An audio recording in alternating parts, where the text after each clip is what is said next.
Chapter 1 discussed various sampling techniques, including statistical and non-statistical methods. Chapter 7 introduced the concepts of sampling error and sampling distributions, and Chapter 8 builds on these concepts and introduces the steps needed to develop and interpret statistical estimations of various population values. After this series, you should be able to distinguish between a point estimate and a confidence interval estimate, construct a confidence interval estimate for a single population mean using both the standard normal and t-distributions, determine the required sample size for estimating a single population mean, and also apply these methods to single population proportions. Let's begin by defining the point estimate. This is simply a single statistic determined from a sample that is used to estimate the corresponding population parameter. And as we saw in Chapter 7, the probability of a sample mean being equal to the population parameter is essentially zero, so there's always sampling error. We can, however, deal with it in our decision process. To overcome this problem with point estimates, the most common procedure is to calculate an interval estimate known as the confidence interval.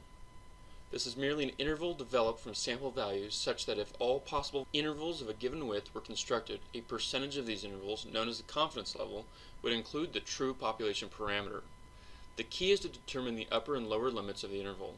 The specific method for computing these values depends on whether the population standard deviation, sigma, is known or unknown.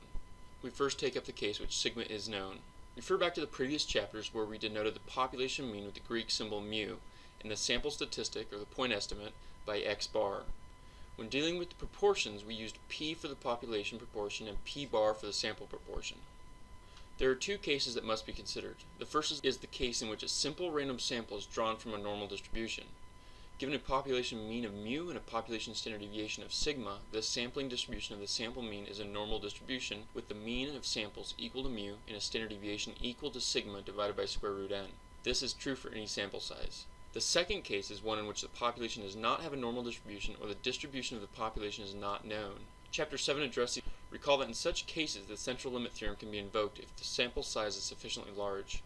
In such cases, the sampling distribution is approximately normal distribution with a mean of samples equal to mu and a standard deviation or standard error equal to sigma divided by square root n. The approximation becomes more precise as the sample size increases. Remember that the standard deviation is known as the standard error of the sample mean. The first step in developing a confidence interval estimate is to specify the confidence level that is needed to determine the critical value. Once you decide the confidence level, the next step is to determine the critical value. The population standard deviation is known, and either the population is normally distributed or the sample size is large enough to comply with the central limit theorem. The critical value is a z from the standard normal table.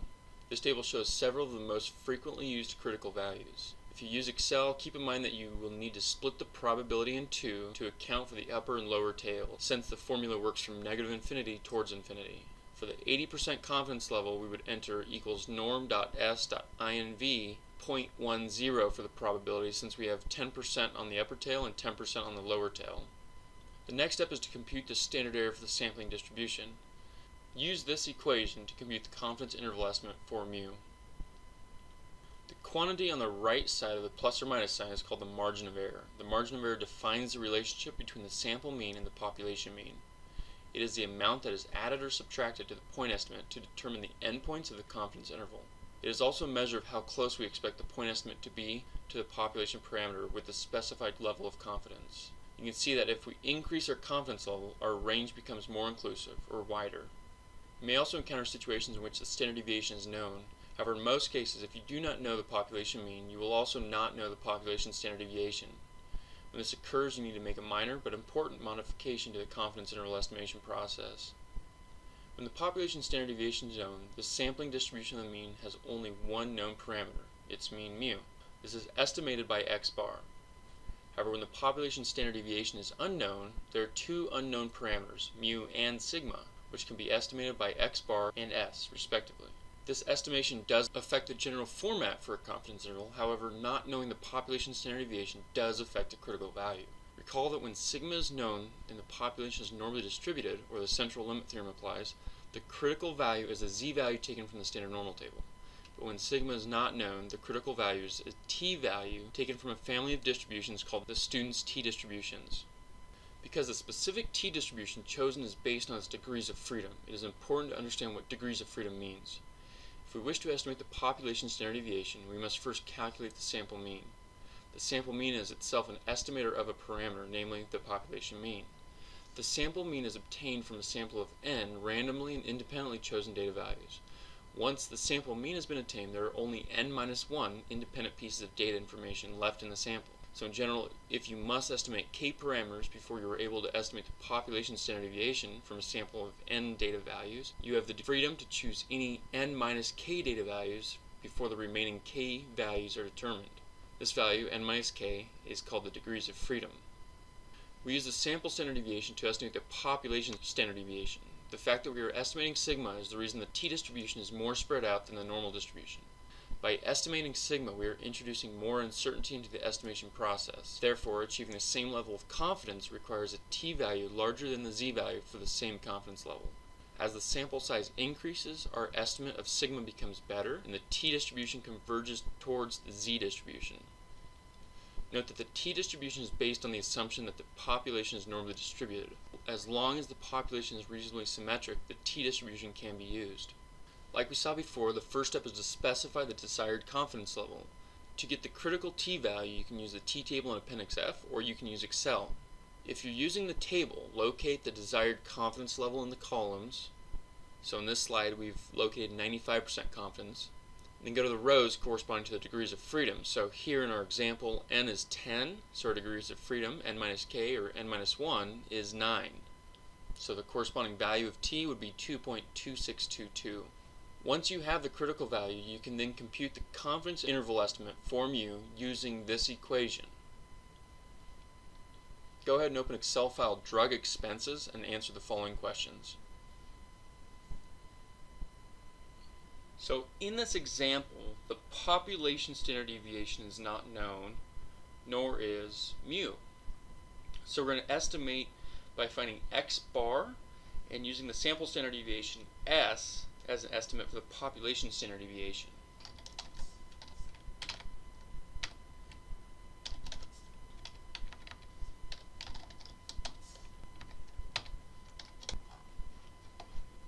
So as you can see, the x bar came out to be 167.5 with a sample standard deviation of 28.5 out of 196 data points.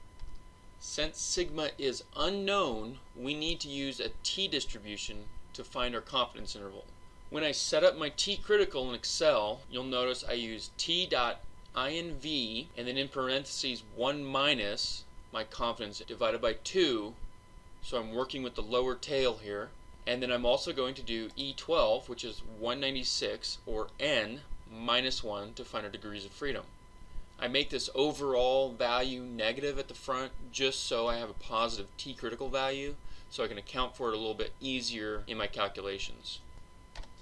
So to find our lower limit, we're going to do equals our x bar minus the margin of error, which we know is our t-crit, times s divided by the square root of n. So that's our lower limit.